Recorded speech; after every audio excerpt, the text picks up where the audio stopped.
Bien, vamos a empezar entonces nuestra meditación en este pasaje. Estamos continuando de manera sistemática, secuencial, expositiva, las meditaciones sobre Mateo, el Evangelio de Mateo.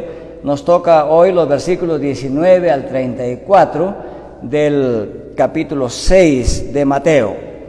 Y cuando empezamos en el versículo 19, hacia adelante, hasta que lleguemos al final del capítulo 6 de Mateo, aquí el tema principal es la dependencia del creyente de la providencia de Dios. O sea, desde el versículo 19 de Mateo 6 hasta el versículo 34, toda esta sección tiene como tema principal el hecho de que el creyente debe depender de Dios, de la providencia de Dios. Y en los versículos 19 al 24, el tema es mucho más restringido, en el sentido de más específico. El tema es que el discípulo de Cristo está solamente al servicio de Dios. Eso es el tema de hoy. El discípulo de Cristo solamente está de servicio a Dios, le presta toda su lealtad solamente a Dios. Eso es lo que Cristo enseñó en estos versículos 19 al 24. Entonces, el discípulo de Cristo solamente sirve a Dios. Miren, en Mateo capítulo 6, versículos 1 al 8, nos encontramos con que Cristo exhortó a todos los discípulos de Él que las prácticas de piedad, como el ayudar a los demás, como la oración y como el ayuno, tienen que ser prácticas que tienen como motivación central agradar a Dios y glorificar a Dios. Es decir, cuando el creyente ayuda a los demás, cuando el creyente ora a Dios y cuando hace ayunos como práctica de piedad, esto tiene que estar motivado por el hecho de querer agradar a Dios, de glorificarle a Él, no para exhibirse. Eso fue la enseñanza de Jesús en los primeros versículos del capítulo 6.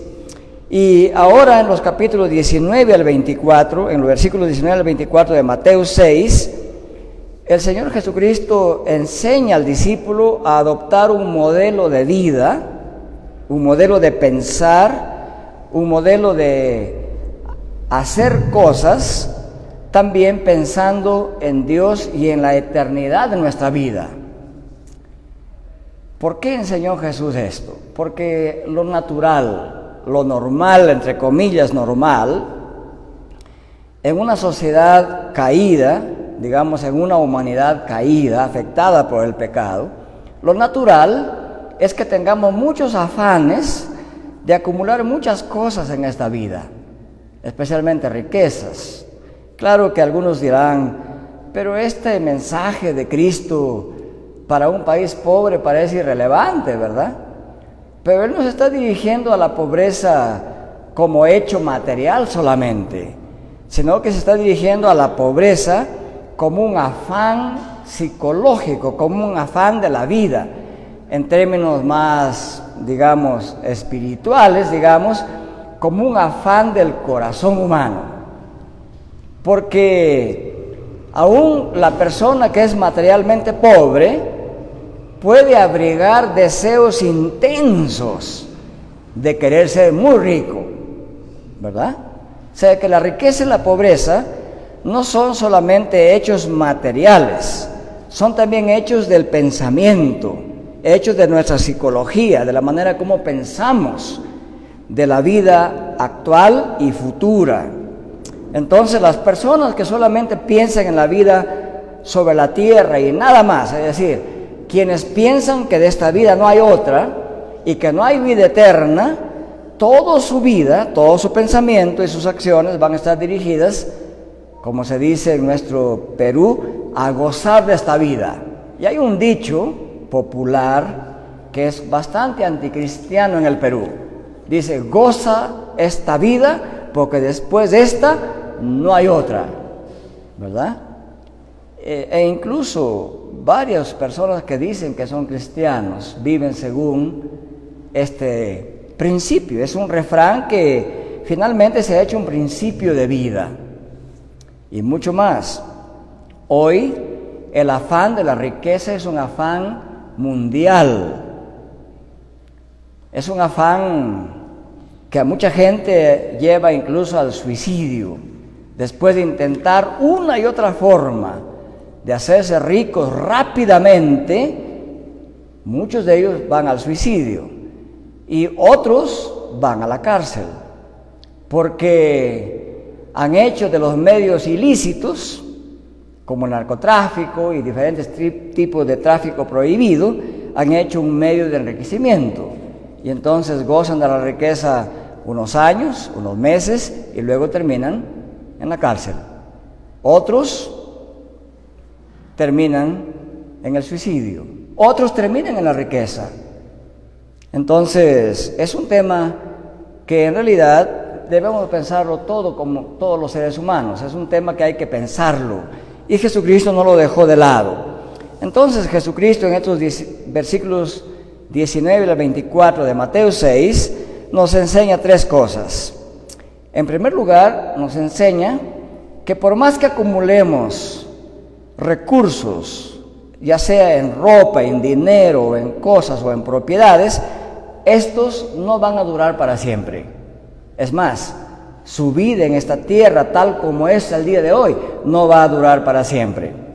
Eso lo dice el versículo 19 al 21. Y en el versículo 22 y 23 nos dice que la codicia de la mente, del corazón, y aquí está representado por el ojo y el corazón, la codicia de los ojos determina la claridad y la sanidad del pensamiento de la persona. Y en el versículo 24, Jesús concluye diciendo que en realidad es imposible servir a Dios y a las riquezas al mismo tiempo. O servimos a Dios o servimos a las riquezas. Esas son las tres enseñanzas de Jesús en estos versículos 19 al 24 de Mateo 6. Vayamos a la primera enseñanza. La acumulación de tesoros y los tesoros mismos no duran para siempre. El versículo 19, Jesús dice así: dejen de acumular para sí en la tierra tesoros, donde la polilla y el óxido corroen, y donde ladrones penetran y roban. Entonces, ¿por qué dijo Jesús así? ¿Y por qué hemos traducido este pasaje diciendo dejen de acumular riquezas? Porque ese es el sentido que tiene la forma como Jesús habló a sus discípulos. En algunas versiones dice no acumuléis riquezas, ¿verdad? Pero la manera como se expresaba en el tiempo de Jesús, esa frase implica que Jesús estaba observando a los discípulos y vio que aunque ya eran sus discípulos, todavía ellos abrigaban en su mente y en su corazón el deseo de hacerse ricos en esta tierra, como todo ser humano, ¿verdad? Y hay varios pasajes en Mateo que nos dan a entender que esta era la actitud de los discípulos. Y claro, digamos, el clímax de esta actitud la encontramos en el pensamiento, en el corazón y en la actitud de Judas, ¿verdad? Judas fue el que simbolizaba con mayor grado esta actitud de un amor obsesivo por tener plata, por tener cosas.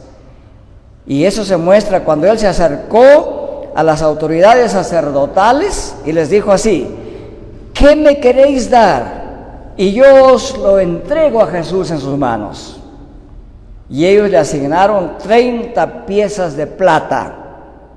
Y desde entonces buscaba la oportunidad de entregar a Jesús. O sea, su obsesión, su amor por la plata era tan grande que lo impulsó a traicionar a su maestro, con quien comió y bebió por 3 años, con quien caminó por 3 años, pero el amor al dinero estuvo en el centro de su vida, que lo llevó a entregar a Jesús. O sea, Mateo nos cuenta esto para que tengamos cuidado en la forma como evaluamos la riqueza. Noten que Jesús no está prohibiendo que hayan creyentes ricos. Lo que Él está prohibiendo aquí es la obsesión por la riqueza que le lleva a la persona humana a hacer cosas completamente indebidas. Eso es lo que Jesús prohíbe. Y entonces, porque vio esa actitud en ellos, les dice entonces: dejen de acumular tesoros en esta tierra. Y esta palabra tesoros en esta tierra aquí tiene bastante bagaje cultural, porque en aquel entonces, en tiempos de Jesús, todavía no existían bancos como hoy. Hoy usted puede poner su dinero en un banco y pagar un seguro, de manera que si el banco se quema y todas las bóvedas del banco que contienen la plata y el oro se queman, el seguro le devuelve a usted ese dinero. Y si hay un terremoto y toda la ciudad se viene abajo y todo queda bajo tierra, destruido, el seguro se encarga de eso. Bueno, eso en sí no está mal. Es muy sabio que alguien que tiene las posibilidades guarde dinero para su jubilación, guarde dinero para la educación de sus hijos. Esto es parte de la sabiduría que Dios nos ha dado. Cristo no está en contra de que el cristiano planifique bien sus propiedades y su dinero para bien de sus hijos, de él mismo y también para el bien del reino de Dios. Cristo no está en contra de eso. Pero noten ustedes que Él está en contra de esa obsesión por las cosas que nos puede llevar a tener prácticas ilegales e indecentes y finalmente que nos haga olvidar de Dios. Un proverbista en la antigüedad decía: oh Dios, no me des tanta riqueza al punto que yo me olvide de ti, pero tampoco me des tanta pobreza que reniegue de ti. Dame lo suficiente.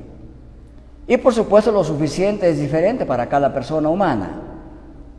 Suficiente para un padre que tiene un hijo podría ser, digamos, 1,000 soles al mes. Pero para un padre que tiene 9 hijos, eso no es suficiente, ¿verdad? Entonces lo suficiente depende de la situación de cada familia. Muy bien, entonces hay varios pasajes que muestran que los discípulos también habían sido contaminados con esta obsesión. Recuerden ese capítulo 19 de Mateo. Jesús se encuentra con un joven muy rico, de muchas propiedades, y viene a Jesús y le dice: Maestro bueno, ¿qué debo hacer para heredar la vida eterna? Y Jesús le dice: cumple los mandamientos. Y él dice: ¿cuáles? Y Jesús le menciona unos cuantos mandamientos de entre los 10. Y le dice: todo eso los he cumplido desde mi niñez, en otras palabras. Y Jesús lo mira con amor a este joven, porque lo vio con interés en la vida eterna.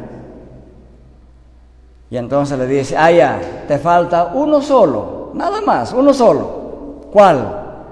Ve a tu casa, vende todo lo que tienes, repártete entre los pobres y ven y sígueme. El joven no respondió nada. Se dio la media vuelta, le dio la espalda a Jesús y caminó a cuidar sus riquezas. Tenía la oportunidad de tener vida eterna, pero la obsesión por sus propiedades era más fuerte que el amor por Dios y por la vida eterna. Entonces, es esa obsesión la que no tenemos que permitir que domine nuestra visión de la vida eterna. Y hay otros pasajes más que podemos relatar, pero basta esto para ilustrar. Jesús vio que en sus discípulos este bichito de la obsesión por las cosas materiales estaba presente. Y si cada uno de nosotros fuéramos 100% honestos, tendríamos que decir que en muchas horas de nuestra vida esa obsesión nos tienta, ¿o no? Yo recuerdo que cuando era niño, normalmente no hablo de mí en los sermones, pero esto me trae al recuerdo. Cuando era niño, conocí a un señor de mi barrio llamado Antonio Becerra, tanto que hoy me acuerdo su nombre. El más rico de todo el barrio. Tenía una gran tienda de abarrotes al por mayor. Y a veces veía a otros niños que llegaban a comprar un caramelito o miraban y no podían comprar un caramelo. Un caramelo en ese tiempo costaba 1.50, o sea, la mitad de 10 céntimos. 5 céntimos valía un caramelo. Y yo decía a Dios, oraba a mi manera ignorante de niño, ¿no? Dios, cuando sea grande quisiera tener una tienda más grande que la de este señor, para que a cada niño que venga le regale los caramelos, ¿no? O sea, hay varias maneras de desear. Uno puede desear para sí mismo, para ser rico para sí mismo y nada más, o desear ser rico, como muchos creyentes lo son, para avanzar el reino de Dios. Y esa es la enseñanza aquí de Jesús, avanzar su reino y heredar la vida eterna. Y Jesús enseña que por más tesoros que acumulemos en esta tierra, estos tesoros desaparecen. En la antigüedad la gente enterraba sus tesoros. En la antigüedad judía los enterraban en algún lugar de la casa. Generalmente el papá y la mamá no más sabían, pero lo metían bien a fondo, generalmente cerca de las paredes de la casa. Y por eso dice Jesús, aunque lo escondas ahí, los ladrones pueden minar, hacer un hueco por tu pared y robarte el tesoro. Pero si tú haces tesoros para el cielo, es decir, estos tesoros para el cielo están relacionados con todas las acciones justas y rectas que ha enseñado Jesús en las bienaventuranzas. Los buenos tesoros en el cielo no se refiere a plata y oro. Recuerden Mateo 5. Jesús dijo en Mateo 5, en las 8 bienaventuranzas, varias cosas que constituyen tesoros en el reino de Dios. El primer tesoro más grande es estar dispuestos a sufrir por el reino de Dios. El segundo tesoro es hacer obras de bien a los demás.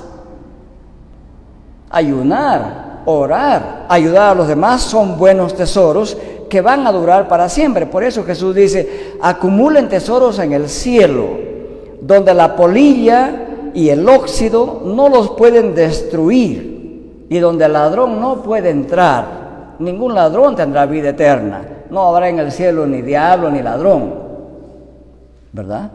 Entonces Jesús dice, derramen sus fuerzas, sus energías, su mente, su pensamiento en hacer el bien y obedecer a Dios, porque eso jamás va a ser destruido. Es más, eso les hará heredar la vida eterna.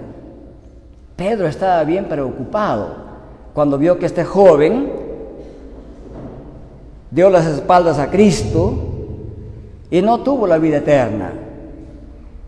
Y Jesús dice, miren, discípulos, es más fácil que un camello pase por el ojo de una aguja que un rico entre en el reino de los cielos. Y como Pedro era bastante impulsivo y era el primero que hablaba, le dijo, entonces, ¿quién puede ser salvo? Y Jesús le dice: Pedro, lo que para el hombre es imposible, para Dios es posible. Y eso es central en ese pasaje. Algunos hacen como centro dándole duro a los ricos, ¿no? Y claro, la Biblia critica a los ricos que son avarientos y que no piensan en otra cosa que en sus riquezas. Pero lo que Jesús enseña ahí es que, aunque es difícil que un rico entre en los reinos de los cielos, no es imposible. Es más, Jesús quiere decir que Dios puede hacer posible que entre al reino de los cielos el hombre más rico del mundo como el más pobre del mundo también. Ese pasaje no debe usarse como un látigo contra los ricos o como un látigo contra la riqueza.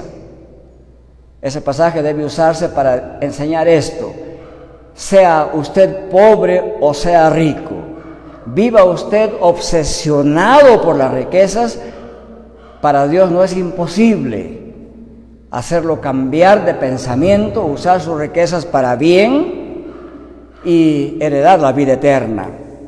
El apóstol Santiago criticó duramente a los ricos que ostentaban, porque habían ricos entre los creyentes que ostentaban, se ponían inmensos anillos de oro en sus manos para ser vistos, ¿verdad?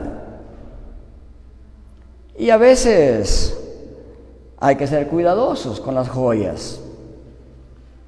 Ustedes han visto cómo se ve cuando uno viaja en avión, generalmente, como ahí no es, de vez en cuando hay asaltos en el avión también, pero es muy raro eso, ¿no? Ahí puede ver uno las personas con joyas alrededor de todo el cuerpo, ¿no? Ostentando riqueza. Y Santiago critica eso y toma estas mismas palabras de Jesús, el apóstol Santiago, y dice que esas riquezas pueden destruirse y pueden corroerse. Pero Jesús afirma que las riquezas celestiales son superiores a las terrenales. ¿Por qué? Porque son incorruptibles, no son susceptibles de descomposición. Y finalmente el Nuevo Testamento enseña que esta tierra, tal como la conocemos el día de hoy, va a ser completamente renovada. Y todas esas casas y palacios y esos yates que cuestan 1.400 millones de dólares, un día no existirán, no habrá más mar. Entonces Jesús quiere que pongamos en perspectiva el tener. El tener no debe ser nuestro Dios, no debe ser un ídolo, no debe consumir nuestra vida. Eso es lo que quiere enseñar Jesús aquí.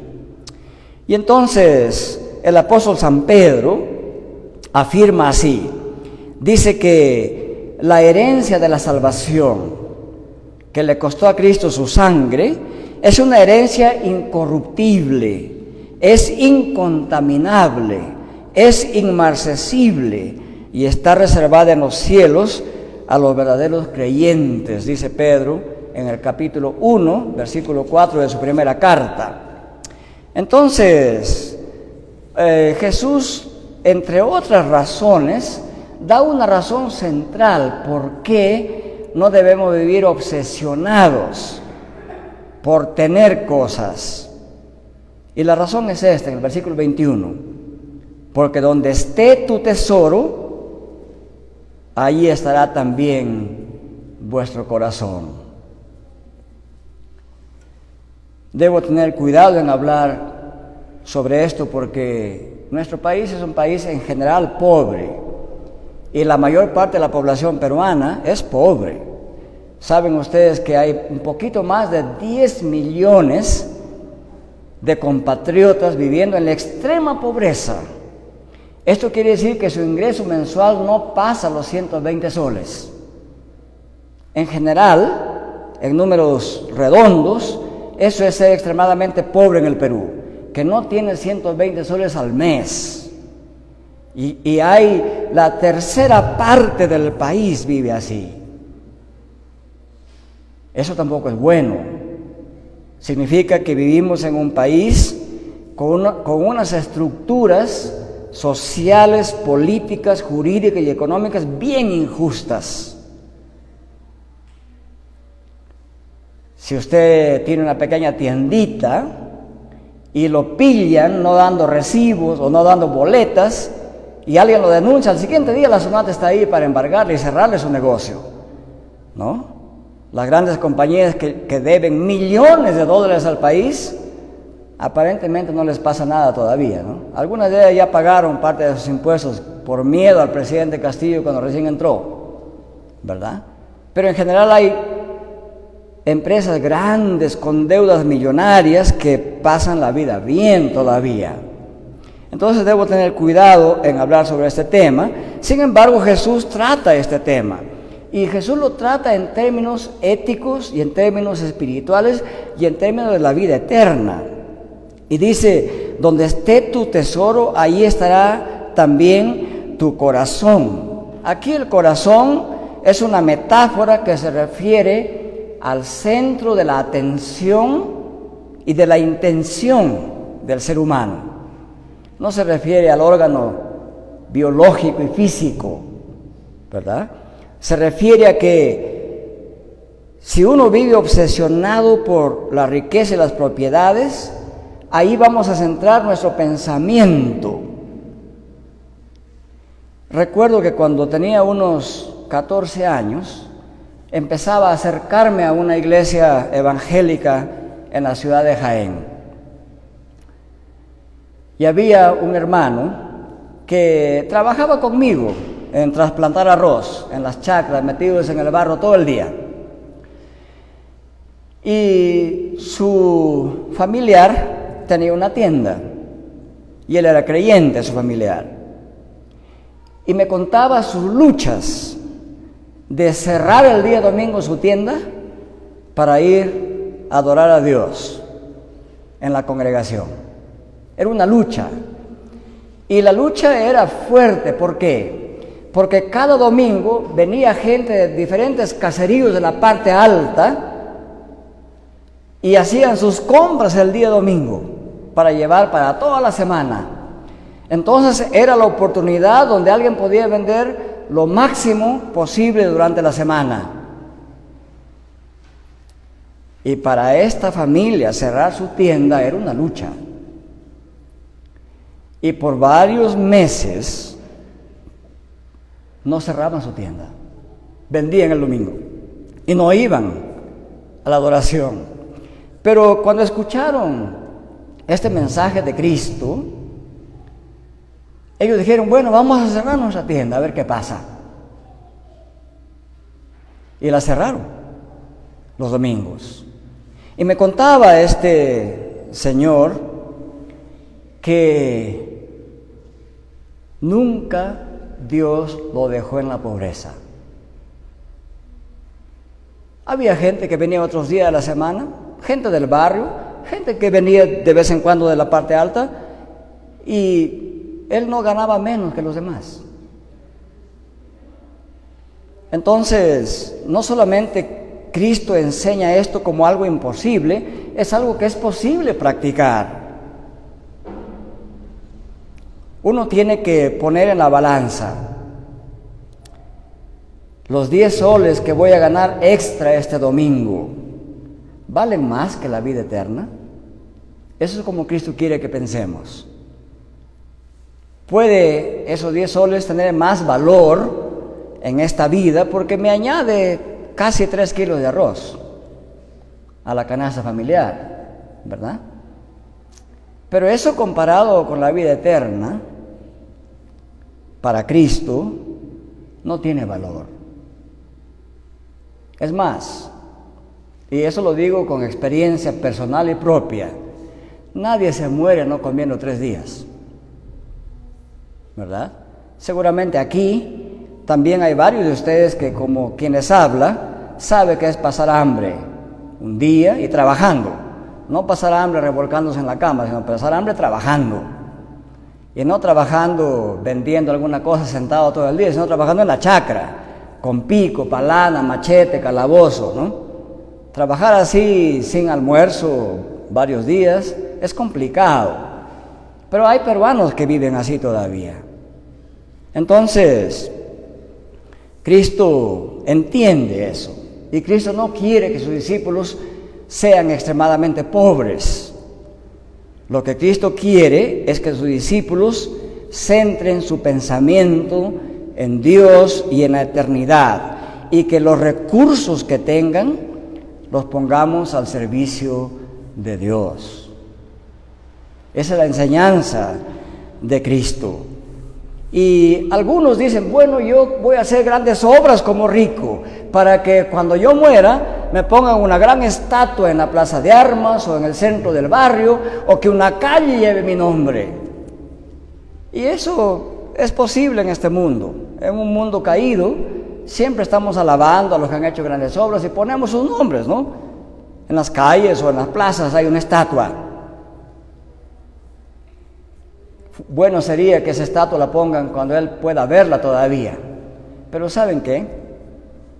Hay una historia en la Biblia que Dios por adelantado nos dice cuál va a ser el epitafio que va a estar en la tumba de los ricos que mueren habiendo vivido solamente para su riqueza. Y este es el epitafio que estará en sus tumbas. Había un hombre que tenía muchísima riqueza y que tenía muchísima producción, y un día dijo, me he enriquecido, me he hecho de muchas propiedades y bienes, y ahora no tengo dónde almacenar lo que voy a cosechar. Voy a construir un granero muy grande, y luego voy a decir, alma, échate y reposa. Miren, ese es el hombre centrado en sí mismo, obsesionado por sí mismo. No dijo, voy a compartir con los demás. Y entonces, esto es lo que Dios le dice a ese hombre. Está en una parábola de Jesucristo, está en Lucas 12. Dios le dice así, necio, esta noche vienen a pedirte tu alma, y todo lo que has acumulado, ¿de quién será? Y Jesús, frente a este comentario de Dios, dijo así, así es el que hace tesoro para sí y no es rico para con Dios. Los hombres podrán ponerle una estatua al hombre más rico del mundo, podrán poner el nombre en una calle, pero el epitafio que Dios le va a poner a cada rico que ha vivido solamente para sí y no para con Dios, el epitafio, la estatua, va a tener esta inscripción, necio. Qué contradicción, ¿verdad? Eso nos tiene que hacer pensar. Cada ser humano que solamente ha vivido para sí, ha acumulado solamente para sí, sin importarle Dios y sin importarle el prójimo, ese es el título que Dios le dará. No dirá doctor fulano de tal, ingeniero fulano de tal, señor fulano de tal, sino necio. Ya lo dijo Cristo, ya lo dijo Dios, por adelantado. Y eso nos tiene que hacer pensar. Entonces el creyente que tiene riquezas de manera legítima, no debe poner su corazón en ellas, tiene que administrarlas para el bien y para la causa de Dios, y no dejarse manejar por la riqueza. Proverbios que hemos leído aquí advertía, no te afanes por hacerte rico.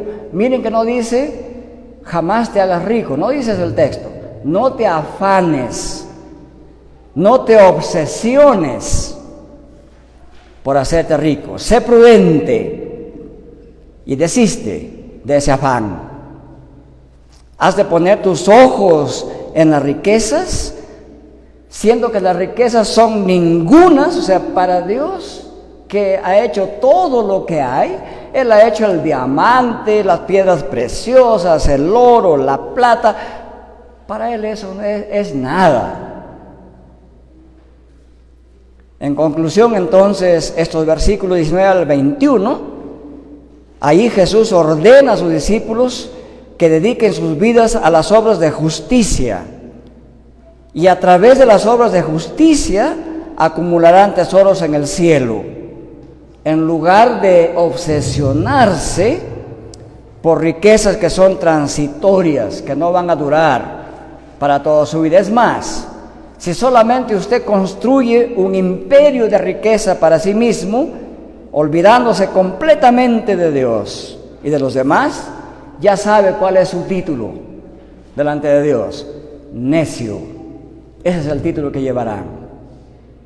Y creo que a ninguno de nosotros aquí nos agradaría que en nuestra lápida o en la estatua, si algún día nos pusieran una estatua, diga: aquí está el cuerpo de Alonso Ramírez, que es necio, ¿verdad?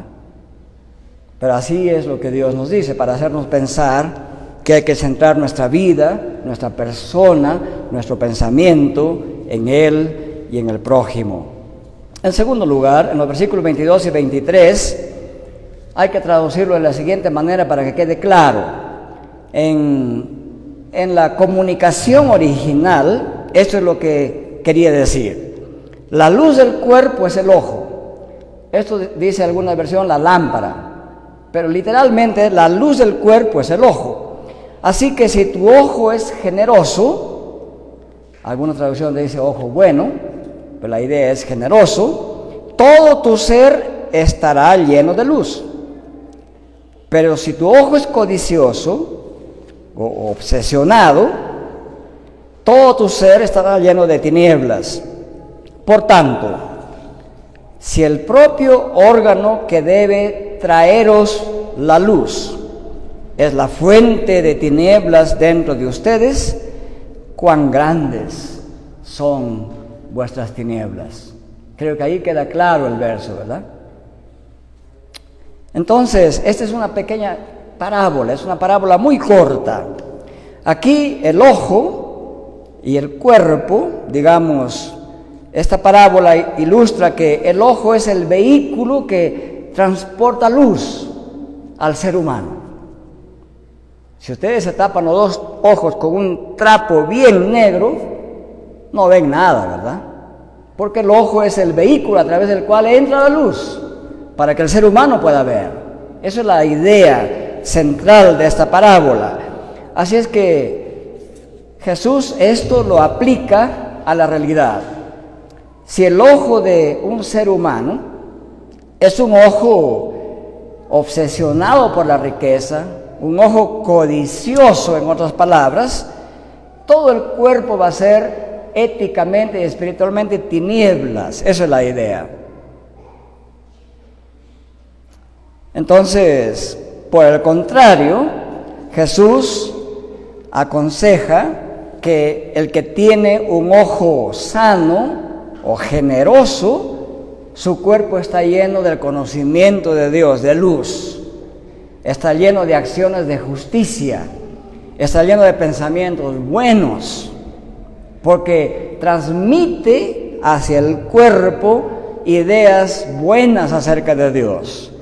Pero si el ojo es codicioso, transmite a nuestro sentimiento, a nuestra emoción, a nuestro cuerpo, transmite cosas malas, obsesión por las cosas.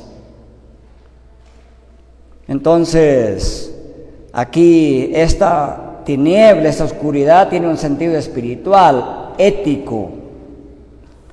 Está hablando Jesús metafóricamente aquí. Y esto es la enseñanza, que cuando nuestra visión de las cosas y nuestra visión de Dios es una visión de generosidad, de bondad, todo nuestro ser estará lleno de generosidad y bondad.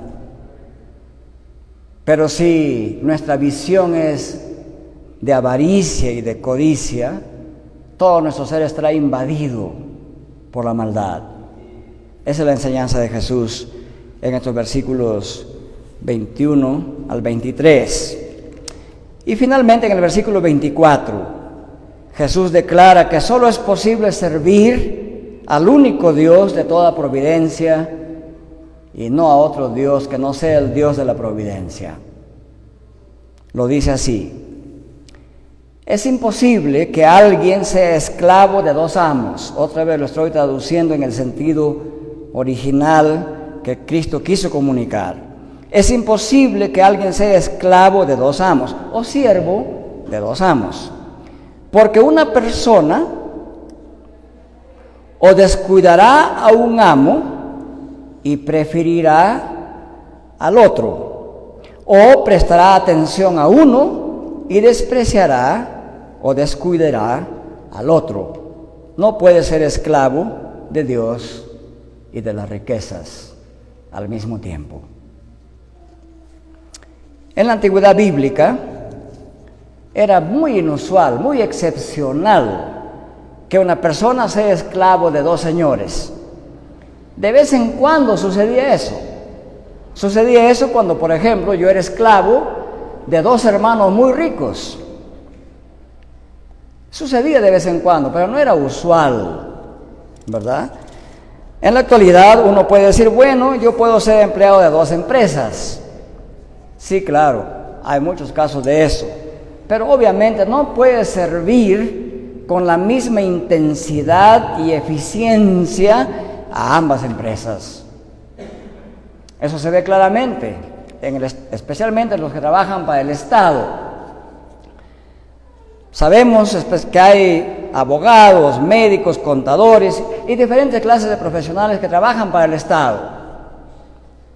Trabajan para el Estado de 8 supuestamente a 2 de la tarde y están correteando a veces antes de las 2 de la tarde y están saliendo a sus clínicas privadas para atender.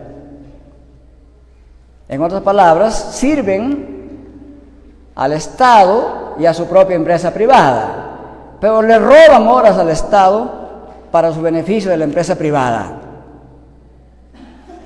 Y si es un médico obsesionado por la riqueza, el consultorio del Estado lo utiliza para cosechar clientes para su empresa privada. Eso es un acto de corrupción. Evidencia la obsesión que tiene por hacerse rico rápido, robándole al país, a cada uno de nosotros, al Estado. De eso en Cajamarca abunda.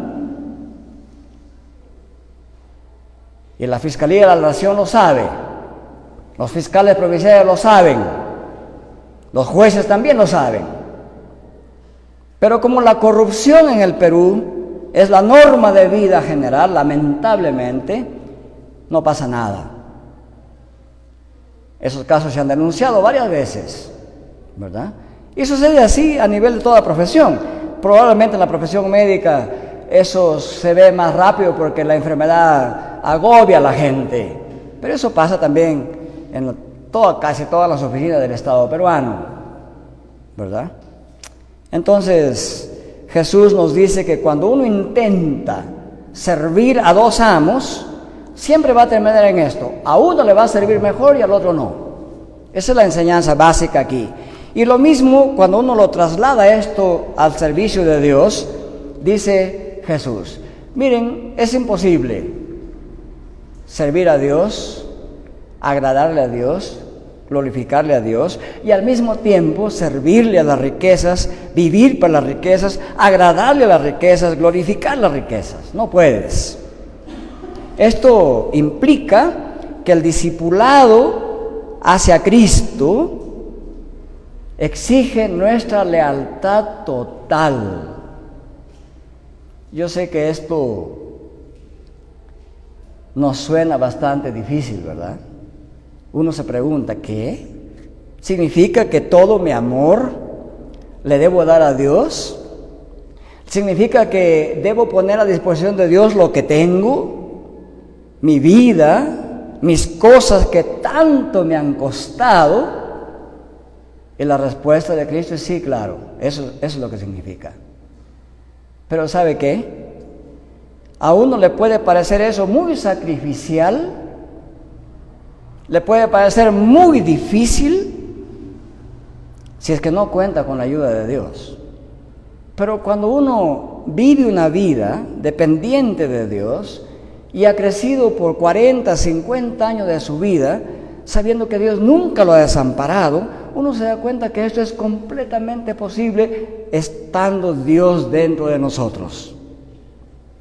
Nos parecerá imposible cuando nuestra vida está bien alejada de Dios.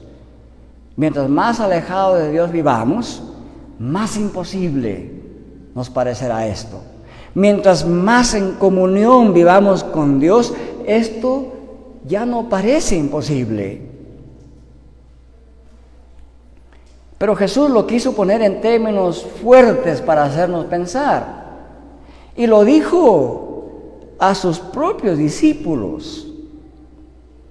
En Mateo capítulo 16 hay un encuentro muy hermoso entre Cristo y Pedro y los demás de sus discípulos también. Y Cristo comenzó a hablar, porque ya estaba cerca su muerte, comenzó a hablarles de que Él pronto partirá de esta tierra.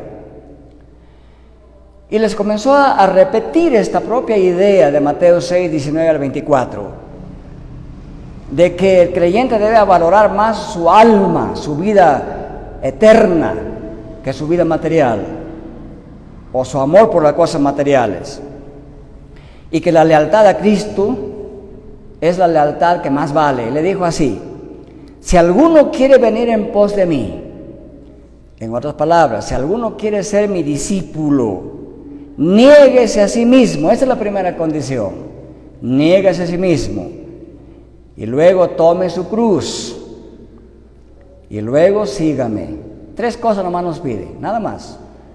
Negarnos a sí mismos, tomar su cruz y caminar con Jesús.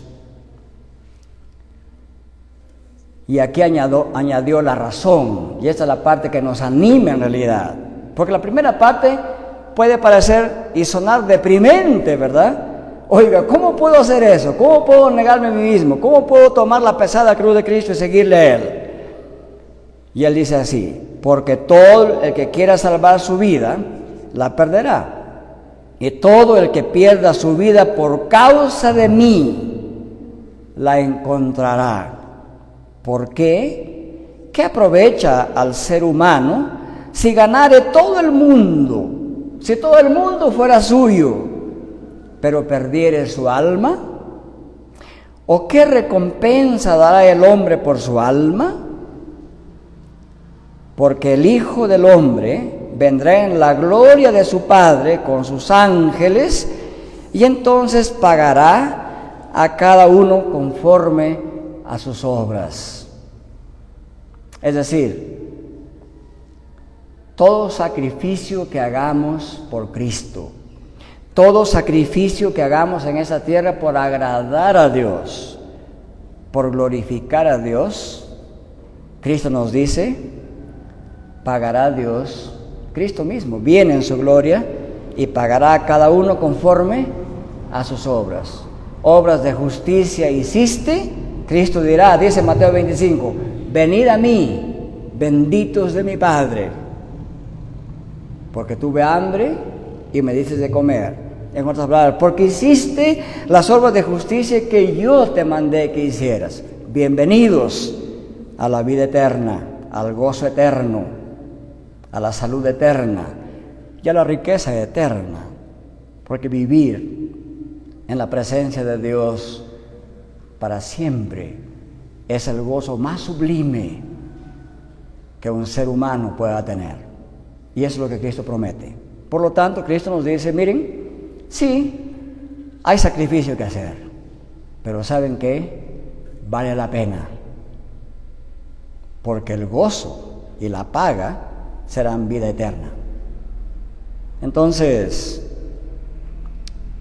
queridos hermanos, Cristo nos anima a través de este pasaje a no vivir obsesionados por la riqueza.